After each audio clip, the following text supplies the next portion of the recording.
ప్రతి వ్యక్తికి కూడా భూమి మీద అన్ని విషయాల్లో మా పిల్లలు వర్ధిల్లాలి, గొప్పవారిగా ఉండాలి అనే ఆశ. మనం బాగా గొప్పగా ఉండాలి అని, మన పిల్లలు కూడా గొప్పగా వర్ధిల్లాలి, అన్ని విషయాల్లో తలపెట్టిన ప్రతి పనిలో కూడా వాళ్ళు వర్ధిల్లాలి. వారు ఏ పని పూనుకున్నా కూడా అది వారికి దీవెనకరంగా మార్చబడాలి అని మనం చాలా సందర్భంలో ఈ వర్ధిల్లాలి, అభివృద్ధి పొందాలి, గొప్పవారిగా ఉండాలి, నేను నా పిల్లలము అనే ఆశ అందరిలోనే ఉంది. మన ఆశే కాదు, దేవుని ఆశ కూడా అదే. ఎప్పుడు మనం వర్ధిల్లాలి, ఎప్పుడు మనం గొప్పవారిగా ఉండాలి, ఎప్పుడు అంతకంతకు దినదినము కూడా గ్రోతింగ్ ఉండాలి. కానీ ఎప్పుడు కూడా అలా మరుగుజ్జుగా అదే స్థితి మనము ఇష్టపడము, దేవుడు అంతకన్నా ఇష్టపడడు. ఎప్పుడు కూడా గ్రోతింగ్, ఎదుగుదల అనేది దేవుడికి కావాలి. అన్ని విషయాల్లో కూడా ఎదుగుదల కావాలి. మీకు చిన్న వచనాన్ని మీకు పరిచయం చేస్తాను. చూడండి, ఆదికాండము 39వ అధ్యాయము 2వ వాక్య భాగాన్ని ఒకసారి మనం చూస్తే, యెహోవా యోసేపునకు తోడైయుండెను కనుక అతడు వర్ధిల్లుచు ఉన్నాడు. యోసేపు వర్ధిల్లుచున్నాడు అని బైబిల్లో రాయబడి ఉంది. వర్ధిల్లటము అంటే ఉన్న స్థితికి నిక్కై మించి దినదినము కూడా అన్ని విషయాల్లో వర్ధిల్లుతూ ఉన్నాడు యోసేపు. ఎందుకని ఆయన వర్ధిల్లుతున్నాడు అని రాయబడి ఉంది? దేవుడైన యెహోవా యోసేపునకు తోడుగా ఉన్నాడు కనుక ఆయన వర్ధిల్లుతూ ఉన్నాడు. దేవుడు తోడుగా ఉన్నాడు కనుక ఆయన వర్ధిల్లుతూ ఉన్నాడు. ఎలా వర్ధిల్లుతున్నాడో తెలుసా? యోసేపు వర్ధిల్లటానికి మన కారణాలు ఏంటో బైబిల్ గ్రంథంలో చాలా సందర్భంలో మనం వాటిని జ్ఞాపకం చేసుకున్నాం. ఇలా యోసేపు తన వర్ధిల్లుతూ, దేవుడు తనతో ఉన్నాడు కనుక తన వర్ధిల్లుతున్నాడు. అంతేకాదు కానీ తనతో ఉన్నవారిని కూడా వర్ధిల్లింపచేసే శక్తి కలిగి ఉన్నాడు యోసేపు. ఈరోజు మనము దేవుడు మనకు తోడుగా ఉంటే మనం వర్ధిల్లుతాము. మనము ఏ కుటుంబంతో అయితే కలిసి ఉంటామో, ఎవరితో అయితే మనం స్నేహం చేస్తామో వారి కుటుంబాలు కూడా ఖచ్చితంగా వర్ధిల్లుతాయి. అందుకే మనము అనేక మందికి ఆశీర్వాదకరంగా ఉంటాం. భక్తుల గురించి దేవుడు మాట్లాడే విషయం ఏమిటి అంటే, మీరు అనేక మందికి ఆశీర్వాదకరంగా ఉండాలి. ఈరోజు దేవుడు కానీ మనకు తోడుగా ఉంటే మనం వర్ధిల్లుతాం. మనము ఎవరి గృహంలో అడుగు పెడతామో, ఎవరితో మనం స్నేహం చేస్తామో వారన్ని కుటుంబాలు కూడా వర్ధిల్లుతూనే ఉంటాయి. యోసేపు కూడా అలానే దానిలో 3వ వచనంలో కూడా ఒక చక్కని మాట రాస్తాడు. అక్కడ యెహోవా అతనికి తోడై ఉండెననియు, దేవుడైన యెహోవా యోసేపుకి తోడై ఉండిననియు అతడు చేసినదంతయు, చూశారా, అతను చేసినదంతయు అతని చేతిలో యెహోవా సఫలము చేసిననియు అతని యజమానుడు చూచిరి.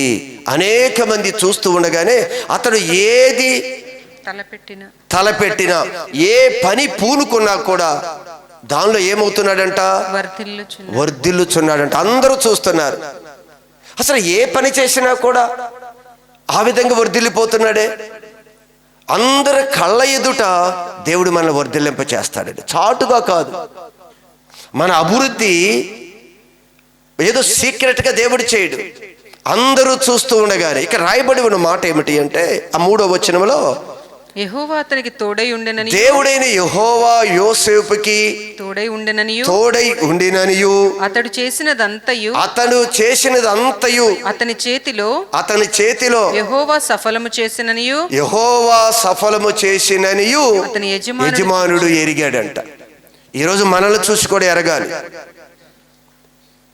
దేవుడు మనకు తోడుగా ఉన్నాడు అని దేవుడు మనం తలపెట్టిన ప్రతి కార్యాన్ని సఫలపరుస్తున్నాడు అని అందరూ కూడా తెలిసే విధంగా మన అభివృద్ధి అందరికీ కూడా దేవుడు కనపరుస్తాడు. మనం ఒక్కరమే కాదండి, ఏ గృహానికి వెళ్ళినా దేవుని కలిగిన పిల్లలు, దేవుడితో ఉన్న పిల్లలు, ఏ గృహంలోకి మనం అడుగుపెట్టినా ఆ గృహము దీవెనకరంగా మార్చబడుతుంది. అందుకే దైవ సేవకుడు ఒక గృహానికి వెళ్ళినప్పుడు ఆ తల్లి ఆ దైవ సేవకుణ్ణి చూస్తూ ఉందంట. ఎప్పుడు కూడా గ్రామంలోకి వచ్చి వెళ్ళిపోతూ ఉన్నాడంట ఈ దైవ సేవకుడు. ఆమెను బాగా చూస్తుంది అంట. చూసి ఆ దైవ సేవకుడు ఏం గుర్తుపట్టిందో కానీ, నీవు నా గృహానికి రావాలి అని తన గృహంలోనికి చేర్చుకుంది ఆ తల్లి. ఈరోజు మన అభివృద్ధి అనేక మంది కళ్ళ ముందు కనిపిస్తూ వారు దేవుని మహింపరిచే విధంగా, వీరితో దేవుడు ఉన్నాడు, వీరితో దేవుడు లేడు అనే కాదు ప్రజలు అనుకోవలసింది. వీరితో దేవుడు ఉన్నాడు, వీళ్ళ దేవుడు వీరితో ఉన్నాడు కనుక వీళ్ళు అంచెలంచెలుగా వీరు ఎదుగుతున్నారు అనేది అందరూ చూసే విధంగా దేవుడు మనతో ఉంటే అన్ని విషయాల్లో మనం కూడా అలానే అభివృద్ధి పొందుతాం. ఆ తల్లి దైవ సేవకుని తన గృహంలోకి చేర్చుకుంది. ఎప్పుడైతే దైవ సేవకుణ్ణి తన గృహంలోకి చేర్చుకున్న దైవ సేవకుడు గురించి తన భర్తకి ఏమని సాక్ష్యం ఇచ్చిందో తెలుసా? ఈ దైవ సేవకుడు భక్తి కలిగిన, దేవునితో కలిసి దేవుడి ఆలోచనతో నడుస్తున్న గొప్ప దైవజనుడు అని చేర్చుకుంది తన గృహంలోనికి. ఈరోజు మనం కానీ దేవుడు మనతో ఉంటే, మనం ఏ గృహానికైతే మనం వెళతామో, ఏ గృహం అయితే మనల్ని ఆహ్వానిస్తుందో, ఎవరైతే మన దగ్గర ఆలోచనలు తీసుకుంటారో ఖచ్చితంగా వారందరూ కూడా ఆశీర్వదించబడవలసిందే. ప్రతి కుటుంబం ఆశీర్వదించబడవలసిందే. అందుకే దేవుడు ఆ దైవ సేవకుడితో ఉన్నాడు కనుక ఆ దైవ సేవకుడి యొక్క మాటలు దేవుని మాటలుగా తీసుకొని వారు నడిచినప్పుడు వారి జీవితాల్లో ఒక అద్భుతం జరిగింది. ఈరోజు మనందరికి కూడా ఆయన చెప్పేది ఒక్కటే.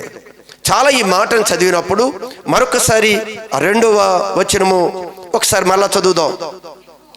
దేవుడైన యెహోవా యోసేపునకు తోడై ఉండెను కనుక దేవుడు తోడుగా ఉంటే ఏం జరుగుతుందో చెప్తున్నాడు. మీరు ఇదొక్కటి ఆలోచించండి. ఎప్పుడు కూడా మీరు సంపాదించుకోవలసింది దేవుణ్ణి.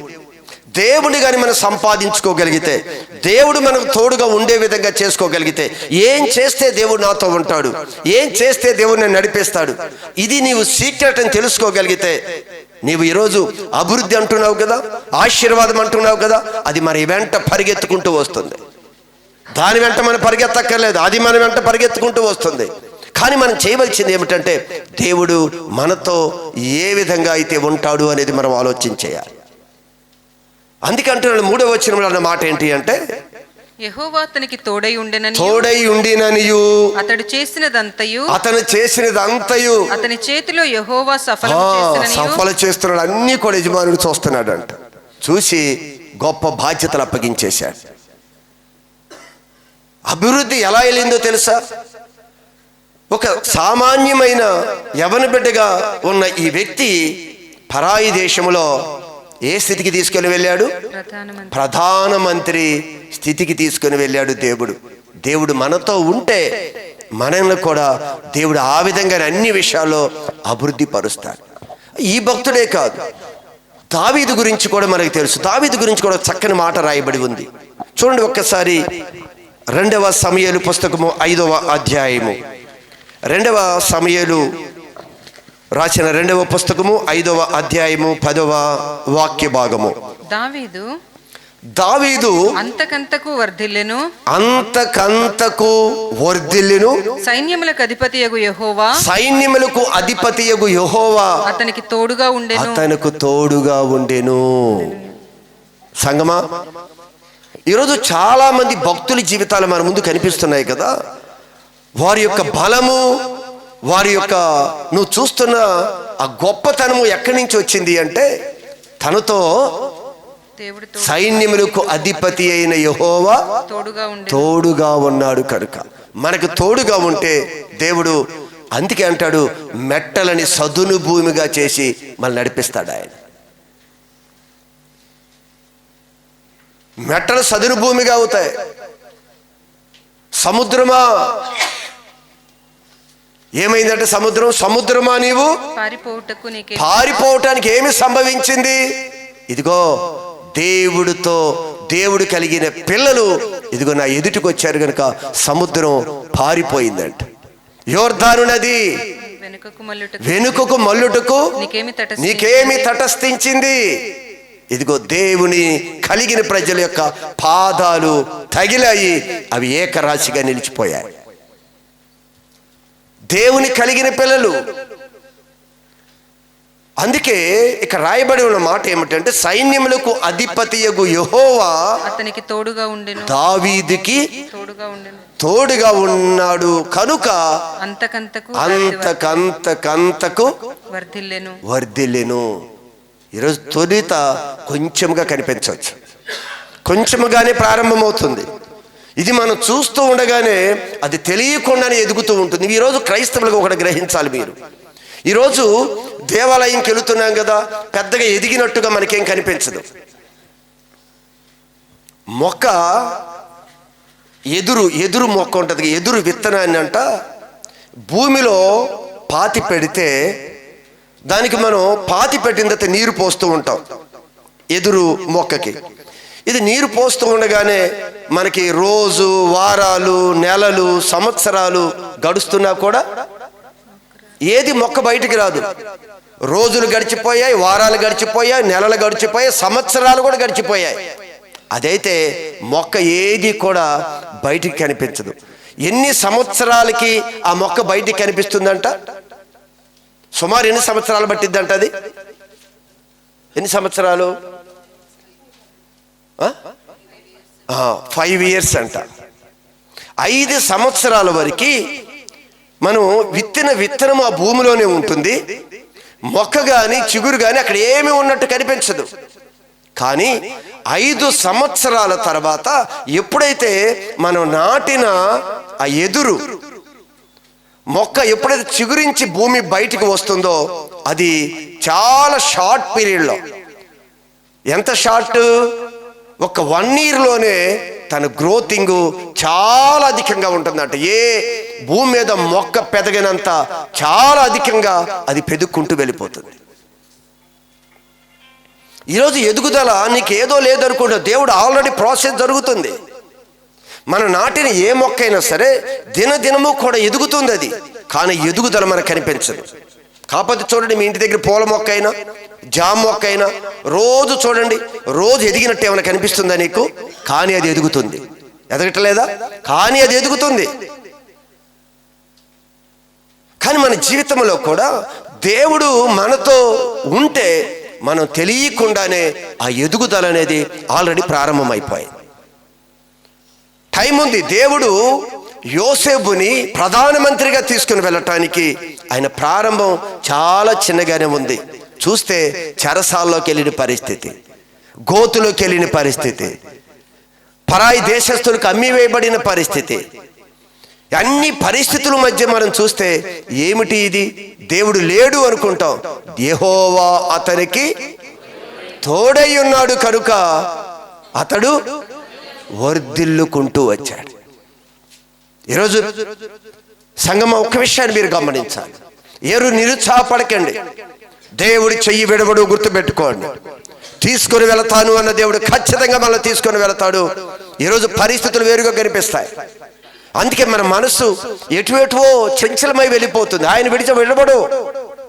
ఖచ్చితంగా ఒక్కసారి మనతో కమిట్మెంట్ అయిన ప్రభు ఎప్పుడు అలక్ష్యం చేయడు. ఖచ్చితంగా మనల్ని అనుకున్న గమ్యానికి ఆయన చేరుస్తాడు. అయితే ఇక్కడ దావీదు జీవితాన్ని కూడా మనం చూసినప్పుడు దావీదు ఆ అభివృద్ధి కలగడానికి గల కారణాలు కొన్ని చెక్ చేస్తే మనకు అర్థం కావటానికి 1-2 విషయాలు సమయాన్ని బట్టి మీకు జ్ఞాపకం చేస్తాను. చూడండి, బైబిల్ గ్రంథంలో కీర్తనల గ్రంథము 68వ 63వ కీర్తన 6వ వాక్య భాగము.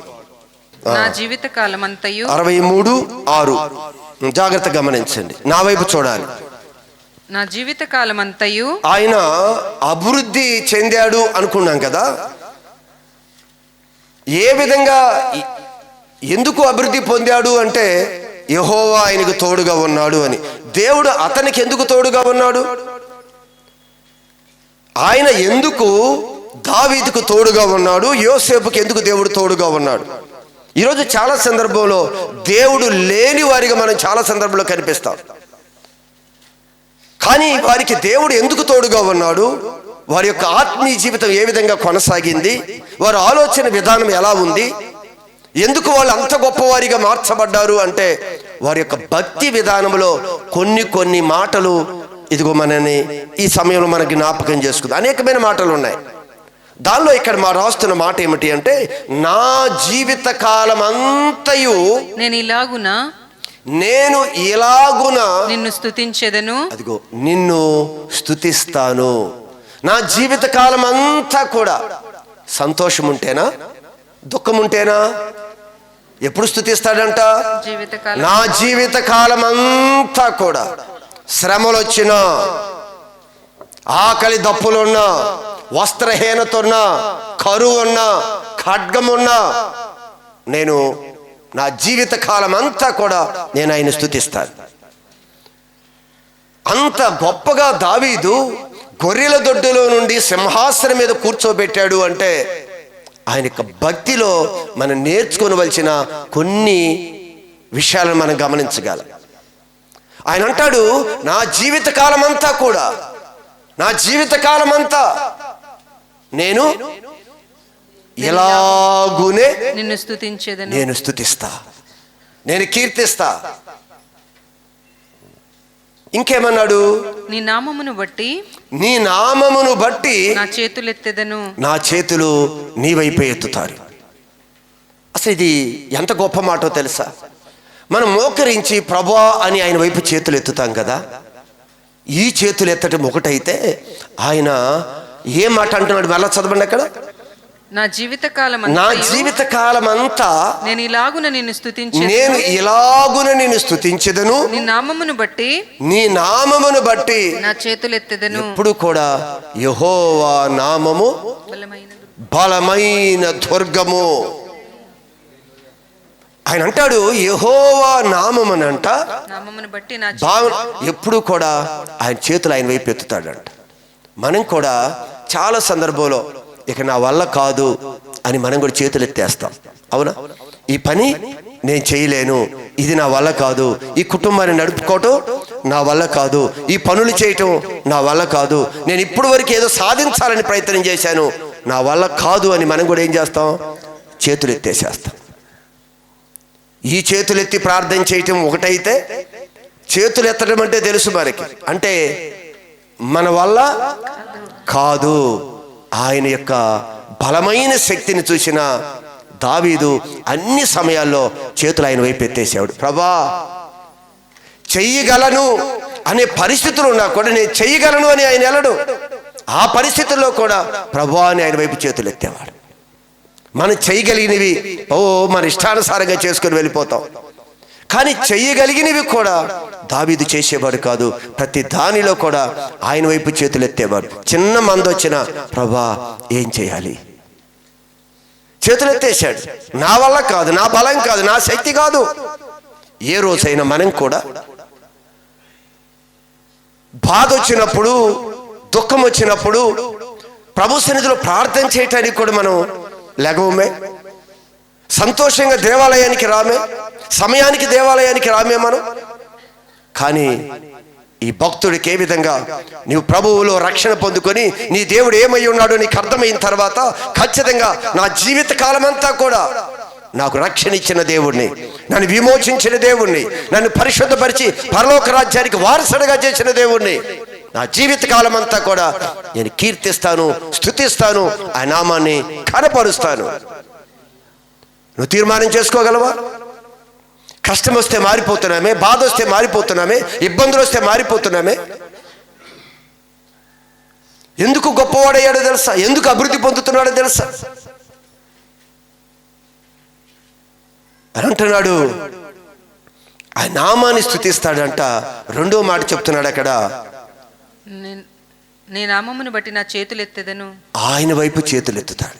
అన్ని విషయాల్లో ఆయన వైపు చేతులు ఎత్తే మనస్సు ఉంటే దేవుడు మనల్ని కూడా హెచ్చిస్తాడు.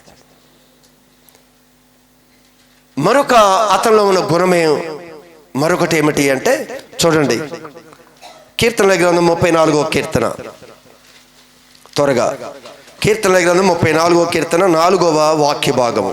నేను యెహోవా యొద్ద విచారణ చేయగా, ఇదిగో రెండవ ఇక్కడ మరొక క్వాలిటీ. అక్కడ రెండు క్వాలిటీస్ మనం చదివాం. ఒకటి, నా జీవిత కాలం అంతా కూడా ఏ పరిస్థితి ఉన్నా నేను స్తుతించి కీర్తించి నేను ఆరాధన చేస్తాను. రెండవది, ఆయన వైపే నా చేతులు ఎత్తుతాను. ఏ పరిస్థితి వచ్చినా సరే నా సహాయము ఆలోచన కొరకు ఆయన వైపే ఆలోచన అడుగుతా. ఆయన సహాయంతోనే నేను ఏ పని పూనుకున్నా ఆయన సహాయంతోనే చేస్తాను. నేను ఆయన వైపే చేతులు ఎత్తుతాను అని చెప్తున్నాడు. ఇక్కడ మూడో మాట అంటున్నాడు, నేను యెహోవా యొద్ద విచారణ చేయగా, నేను యెహోవా యొద్ద విచారణ చేయగా ఆయన నాకు ఉత్తరం ఇచ్చెను. ఏం చేస్తాడంటే ఈయన విచారణ. ఏ అవసరత వచ్చినా ప్రభు దగ్గరికి వెళ్ళి విచారణ చేస్తాడు. ప్రభా ఇది చెయ్యొచ్చా, ప్రభా నేను ఇటు వెళ్ళొచ్చా, ప్రభా ఇది ప్రతిదీ కూడా ఆయన యొద్దకు విచారణ చేస్తే ఆయన ఏం చేస్తాడంట, ఖచ్చితంగా ఉత్తరం ఇస్తాడు. ఖచ్చితంగా ఉత్తరం ఇస్తాడు. అసలు లాస్ట్ టైము చాలా విషయాలు ఉన్నాయి. అవన్నీ దాని ఒక్క విషయం ఏంటి అంటే, మా చిన్న పాప ఇంటర్మీడియట్ అయిపోయిన తర్వాత బీటెక్లో జాయిన్ చేయటానికి దేవుని దగ్గర ప్రార్థన చేశాం. ప్రభా ఎక్కడ కాలేజీలో జాయిన్ చేయాలి అని. తను కూడా చెప్పాను, నీలో ఏ ఆలోచన రానివ్వద్దు, నీవు కూడా ప్రభా నీ చిత్తం ఏంటి, ఎక్కడ నేను జాయిన్ అవ్వాలో దేవుని దగ్గర అడగటం నేర్చుకో అని చెప్పాను. తనలో ఆల్రెడీ కొన్ని డ్రీమ్స్ ఉన్నాయి. ఫలానా యూనివర్సిటీ అయితే బాగుంటుంది, ఫలానా కాలేజీ అయితే బాగుంటుంది, ఆల్రెడీ ఫిక్స్ అయిపోయారు. కానీ నేను చెప్పాను, మన పైకి కనిపించేది ఒకటి, కానీ దేవుని ఆలోచన అడగాలి అని చెప్పి దేవుని ఆలోచన కొరకే ప్రార్థన చేసినప్పుడు దేవుడు తనకే ఒక దినాన బయలుపరిచి ఒక ఆలోచన చెప్పాడు. ఖచ్చితంగా ఆ కాలేజీకి ఫీజు ఎంత ఉంటుంది, అసలు దాని స్ట్రక్చర్ ఎలా ఉంటుంది, క్లియర్గా తనకి దేవుడు చూపించాడు. ఫీజు కూడా చూపించాడు. ఆ కాలేజీ ఫీజు ఎంత. అద్భుతంగా అనుకోని రీతిగా ఆ కాలేజీని దేవుడు నా ఎదుడికి తీసుకొని వచ్చాడు. ఆ దేవుడు ఆలోచన ప్రకారము ఆ ప్రదేశానికి నడిపించటానికి దేవుడు కృప చూపాడు. ప్రతిదీ చెప్తాడండి. ఇక్కడ కూడా మీరు గమనించండి, చాలా క్లియర్గా చెప్తాడు దేవుడు. ఈ విషయం నేను అనుభవించి నేను చెప్తున్నాను. అందుకే భక్తుడైన దావీదు అంటే, నేను యెహోవా యొద్ద విచారణ చేయగా నాతో ఆయన మాట్లాడలేదు, నాకు ఆలోచన చెప్పలేదు అనటలేదు ఈయన.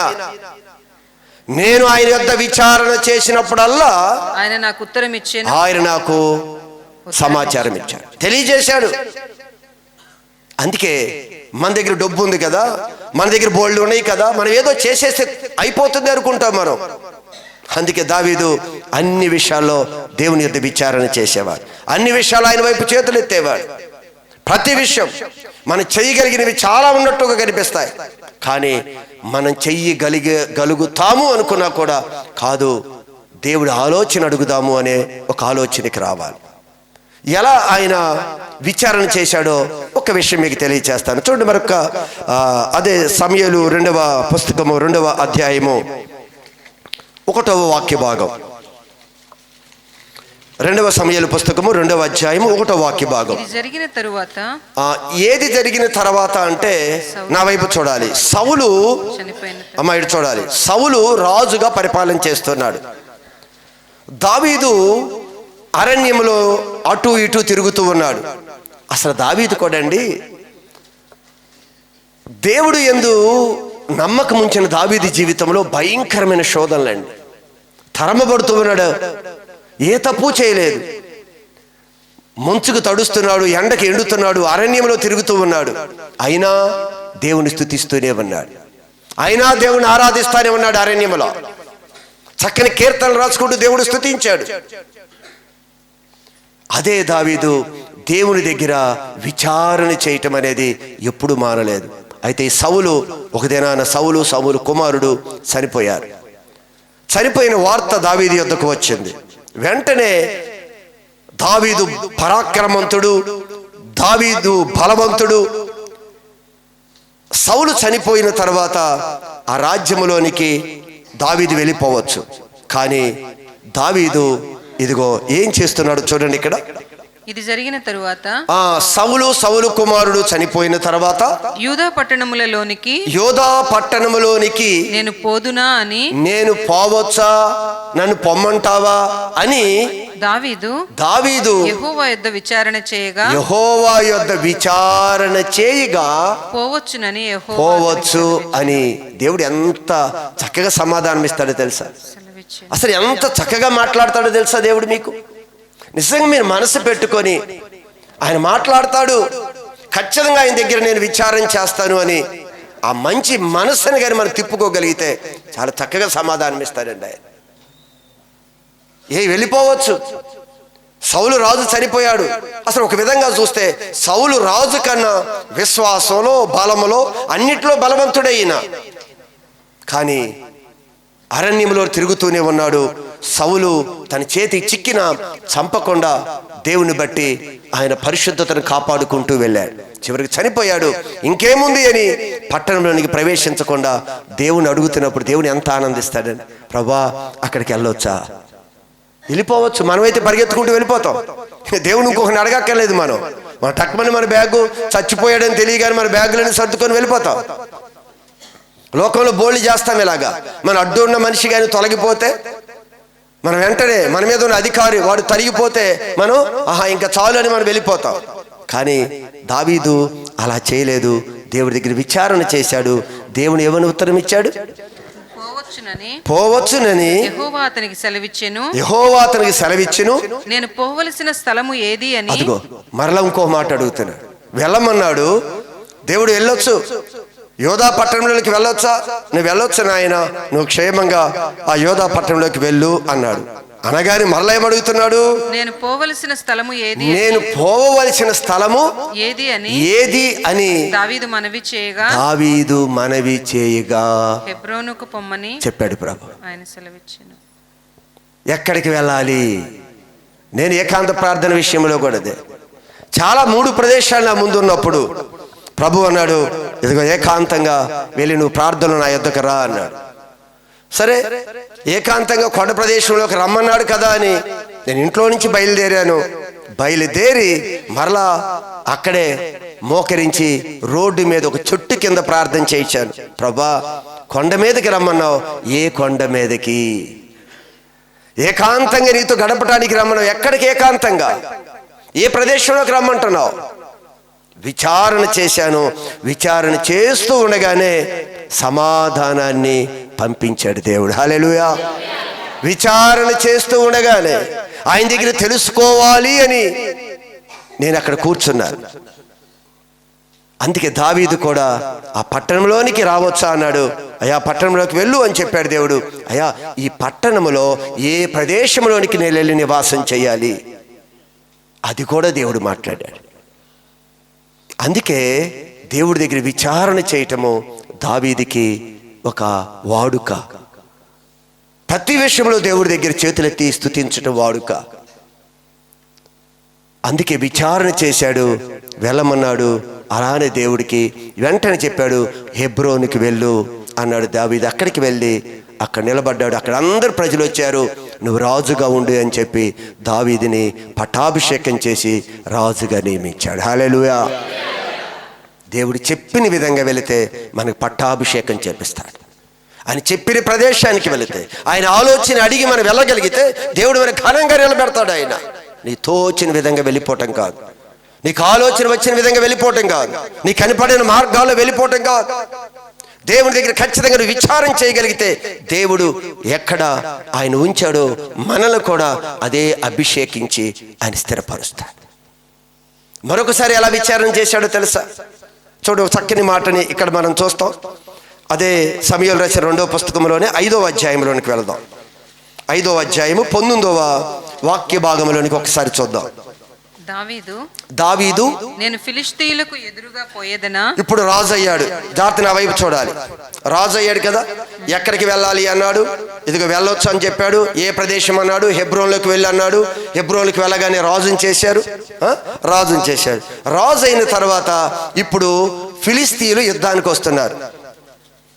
ఇప్పుడు రాజు కదా, ఈ దేశం మీదకి వాళ్ళు ఫిలిస్తీయులు యుద్ధానికి వస్తున్నారు.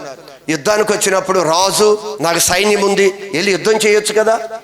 ఈయన ఏం చేస్తున్నాడు? చేత కాని వాడిలాగా దేవుని యొద్ద ఏం చేస్తున్నాడు? ఎలా విచారం చేస్తున్నాడు? చేత ఏం చెప్పరేంటి? చేత కాని వాడిలాగా విచారం చేస్తున్నాడా? చేత అయిన వాడిగా, తెలిసిన వాడిగా, అనుభవం కలిగిన వాడిగా దేవుడి దగ్గర విచారం చేయటానికి వెళ్ళాడు. సైన్యం ఉంది, బలం ఉంది, ఆ శత్రువు నేను ఈజీగా కొట్టగలను. ఆ రోజు గొల్యాతునే చంపిన నేను, వీళ్ళు పెద్ద లెక్క, ఈ ఫిలిస్తీయుడు స్వర్ణత లేని వారు, ఈయన నా ముందు నిలబడరు అనేది అనుకోలేదంట. చదవండి ఇప్పుడు ఒకసారి. దావీదు నేను ఫిలిష్తీయులకు ఎదురుగా పోయేదనా వారిని నా చేతికి నీవు అప్పగిస్తావా అని యెహోవా యొద్ద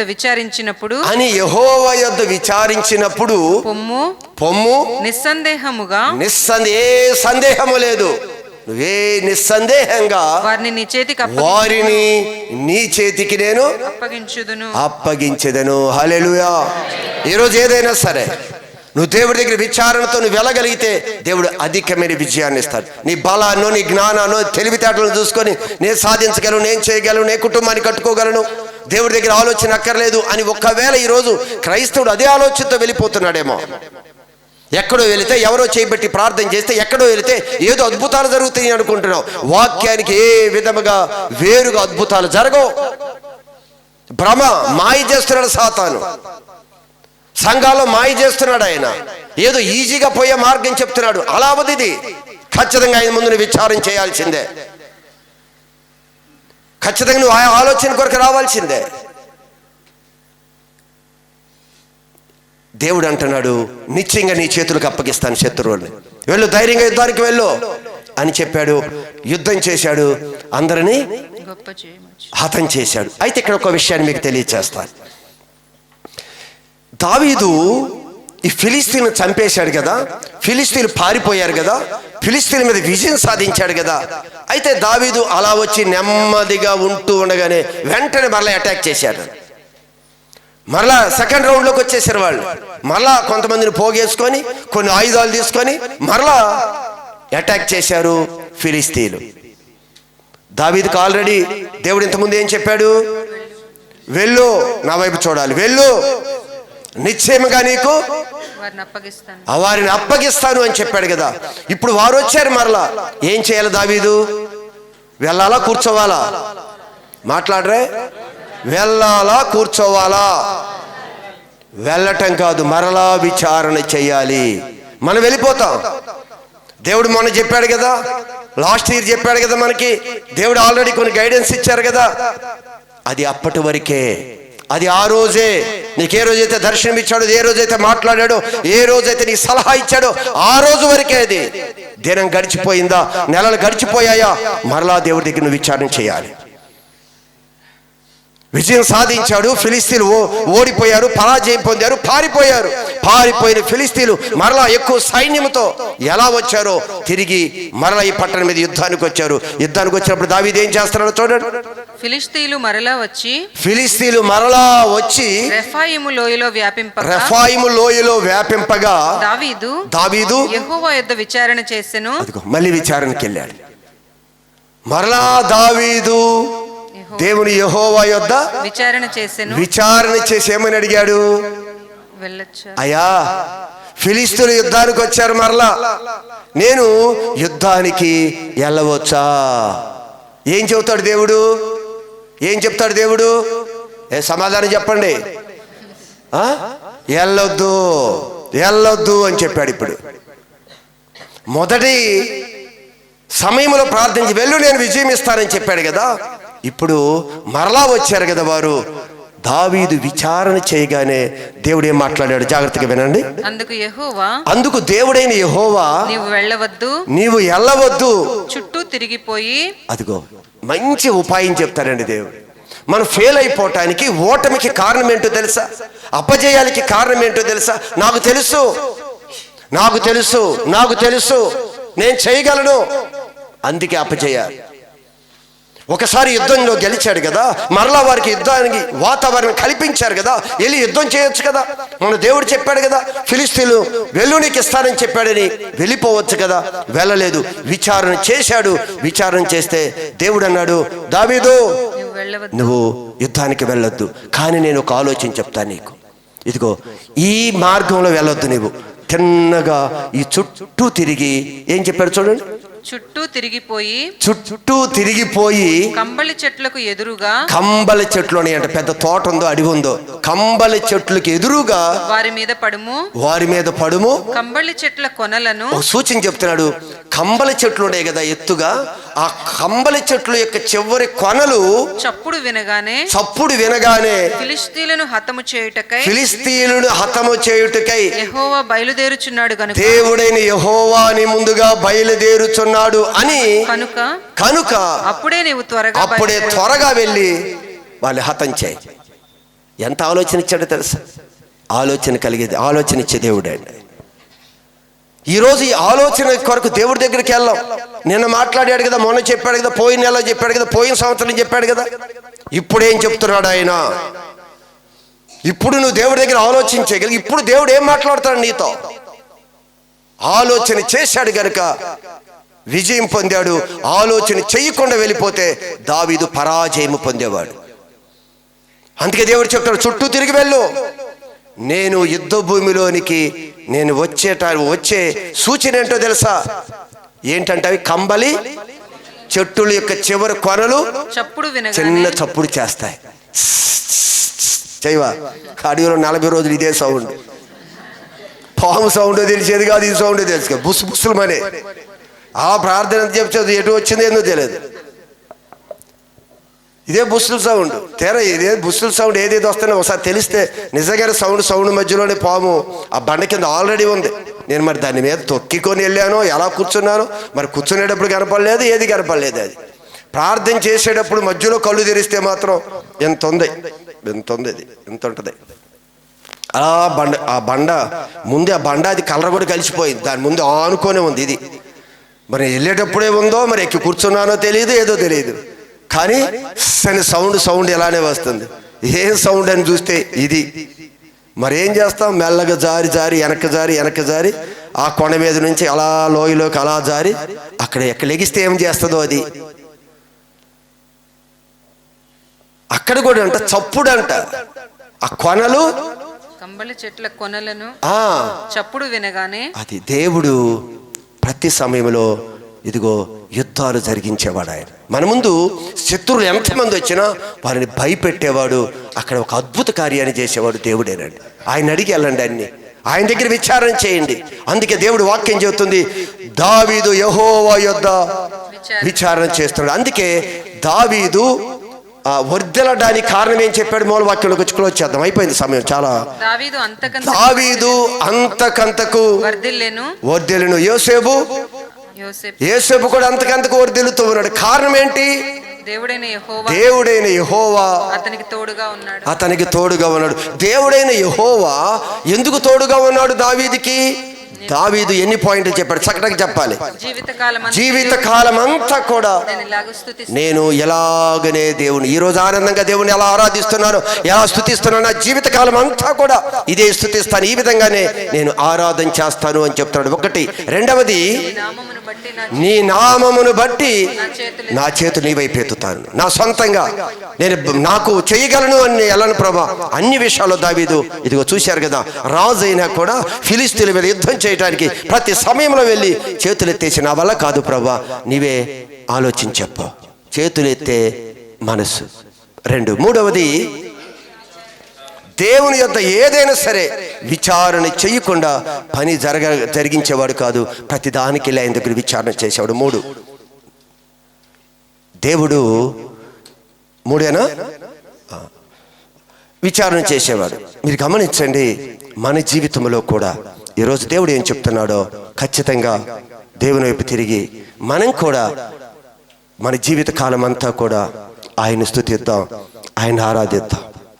ప్రతి విషయంలో నీ శక్తి, నీ జ్ఞానం, నీ తెలివిని ఆధారం చేసుకోవద్దు.